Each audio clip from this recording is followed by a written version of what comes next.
My stepdaughter, who always hated me, gave me a birthday card, and I was so touched, until I opened it and read, "I hate you for marrying my mom and I hope you die." As the sole breadwinner of the family, I decided to take action, and now she's begging me to stay in her life because if I leave, she knows she'll be alone forever. Hi, Jason, 46, male, got married to Darlene, 45, female, about 2 years ago, and honestly it's been one of the best decisions of my life. But getting to the point wasn't easy for either of us, especially Darlene. She had been through the ringer in her previous marriage with her ex-husband Tom, 49.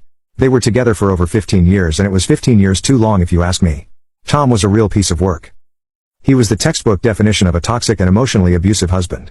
I could tell from the way Darlene would talk about her past that Tom really did a number on her. She's the sweetest woman, but you can see the scars he left on her even if they weren't physical. One of the first things she told me about him was how he used to belittle her in front of others.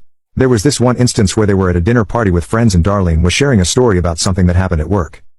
Tom interrupted her in the middle of the story laughing and said, "Oh, Darlene is so important at her job.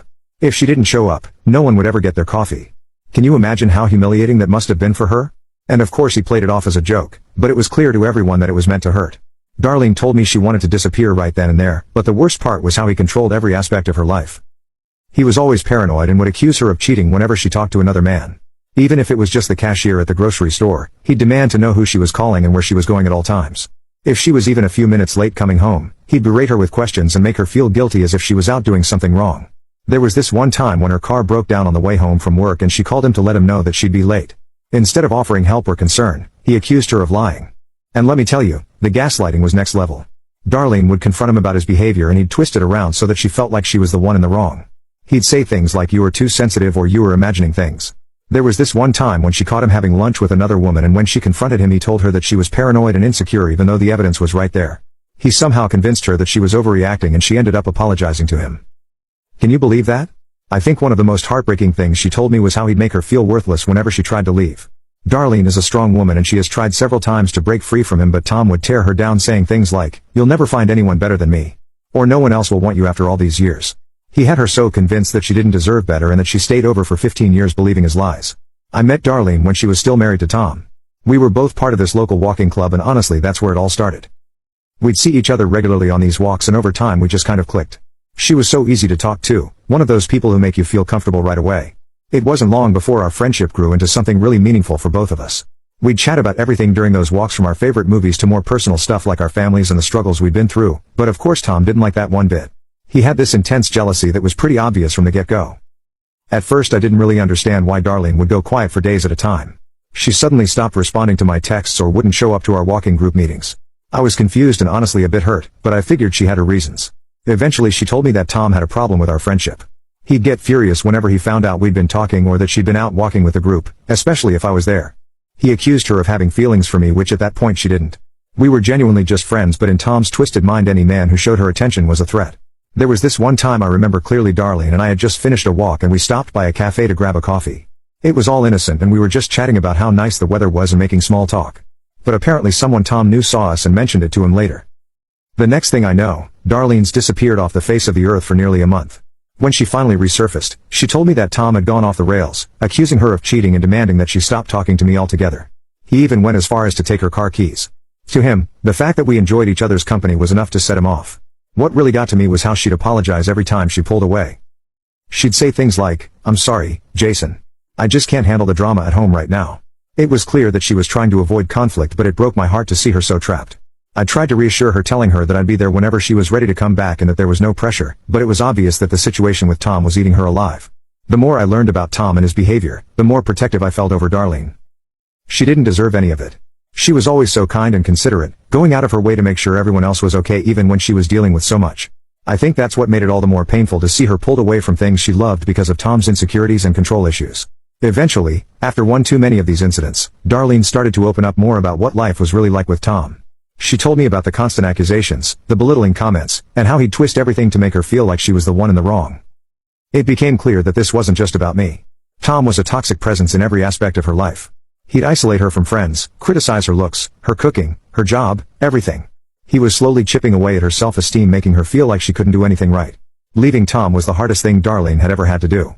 After 15 years of putting up with his controlling and abusive behavior, she finally reached her breaking point, and somehow the straw that broke the camel's back was something as simple as oversalting the food. It was just one of those days where nothing seemed to go right. Darlene had been rushing to get dinner on the table after a long day and she accidentally added too much salt to the dish. It wasn't even that bad. Honestly. But Tom lost it. He started yelling at her, calling her names, making her feel like she was the worst wife in the world. But this time something inside Darlene just clicked. She didn't argue back, didn't try to defend herself like she usually did. She just sat there quietly taking it all in, and I think that's when she realized she couldn't do it anymore. The next day while Tom was at work she packed her things and left. She didn't know where else to go, so she came to me for help. And when she showed up at my door, she looked exhausted, like she hadn't slept in weeks. I didn't hesitate for a second. I took her in, no questions asked. The next few months were really tough as she went through the divorce process. I've never seen anyone so worn down by life. Darlene was a shell of herself, but she was also determined. She knew she deserved better even if it was hard for her to see it sometimes. Every day was a new challenge.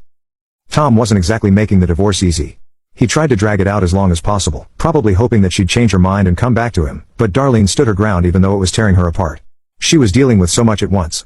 Not only was she trying to rebuild her life after leaving Tom, but she also had to navigate her relationship with her daughter Linda, 20 female, who was only 15 at the time.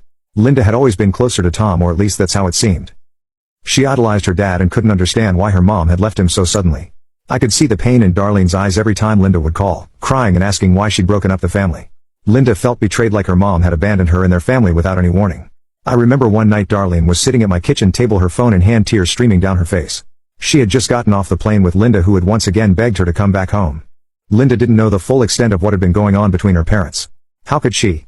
Tom had been careful to keep up appearances in front of her. He was always the doting father when Linda was around.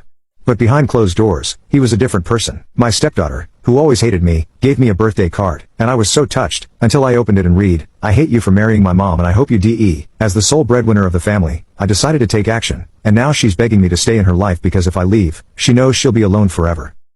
Darlene had tried to explain to Linda why she had to leave, but it was hard for a 15-year-old to understand the complexities of an abusive marriage.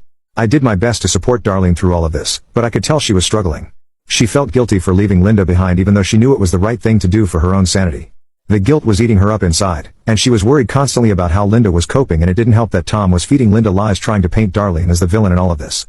He'd tell her things like, "Your mom doesn't care about us anymore," or "She left because she wanted to be with him," which was complete BS. But Linda was young and confused and she didn't know who to believe. Because of this, Linda always hated me even before I started dating Darlene. It didn't matter that I'd been there for her mom during some of the toughest times of her life. To Linda, I was the guy who came between her parents and ruined everything. So when Darlene and I started dating about a year ago, Linda wasn't exactly thrilled.